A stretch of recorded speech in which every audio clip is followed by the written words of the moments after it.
ទស្សនិកជនជាទីគោរពនិងជាទីមេត្រីចាក់ឫសនៅកម្ពុជាបម្រើសេវាកម្មក្នុងស្រុកមជ្ឈមណ្ឌលចែកចាយផ្លូវការ BYD and Denza បើកសម្ពោធជាផ្លូវការនៅរាជធានីភ្នំពេញមជ្ឈមណ្ឌលចែកចាយម៉ាកយីហោរថយន្ត BYD និង Denza របស់ Harmony iCar ត្រូវបានសម្ពោធជាផ្លូវការនៅរាជធានីភ្នំពេញនៃព្រះរាជាណាចក្រកម្ពុជាដើម្បីបញ្ជាក់ពីការពង្រីកកិច្ចសហប្រតិបត្តិការថាមពលថ្មីកម្ពុជាចិនក្នុងយុគសម័យធ្វើដំណើរដោយភាពឆ្លាតវៃ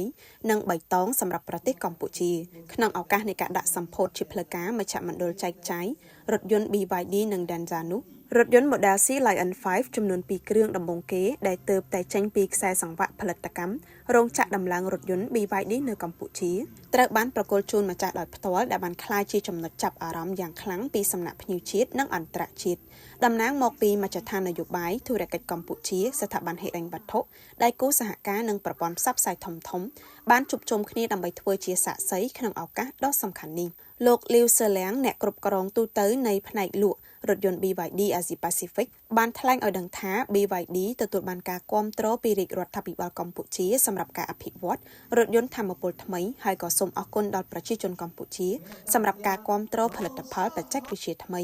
លោកបន្តថាការចាប់ផ្ដើមផលិតកម្មរោងចក្រផលិតរថយន្ត BYD ក្នុងប្រទេសកម្ពុជាមិនត្រឹមតែពង្រីកចំណែកទីផ្សាររបស់ BYD ប៉ុណ្ណោះទេប៉ុន្តែវាជាការអនុវត្តគោលនយោបាយឧស្សាហកម្មយានយន្តរបស់រាជរដ្ឋាភិបាលកម្ពុជាពោលគឺអនុញ្ញាតឲ្យអ្នកប្រើប្រាស់អាចទិញរថយន្តអគ្គិសនី NEV ដែលពួកគេពេញចិត្តនៅជិតផ្ទះបំផុតBYD នឹងបន្តប្រើប្រាស់បច្ចេកវិទ្យានិងផលិតផលល្អបំផុតសម្រាប់ផលិតកម្មក្នុងស្រុកហើយនឹងសហការជាមួយដៃគូចែកចាយដើម្បីបង្កើតសាខាបន្ថែមទៀតនៅកម្ពុជា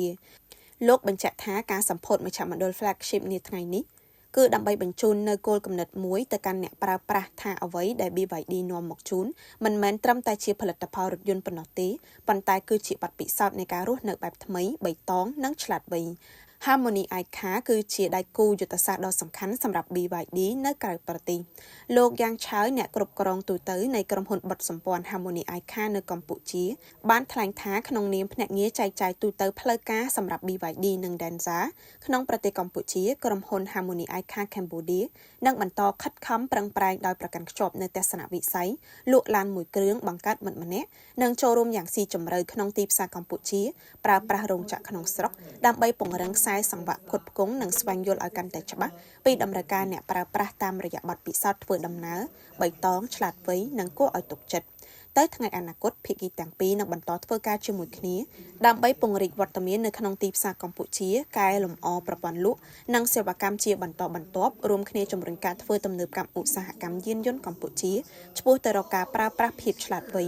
និងថាមពលថ្មីដល់អ្នកដំណើរតាមបែបបៃតងនិងការអភិវឌ្ឍប្រកបដោយចីរភាព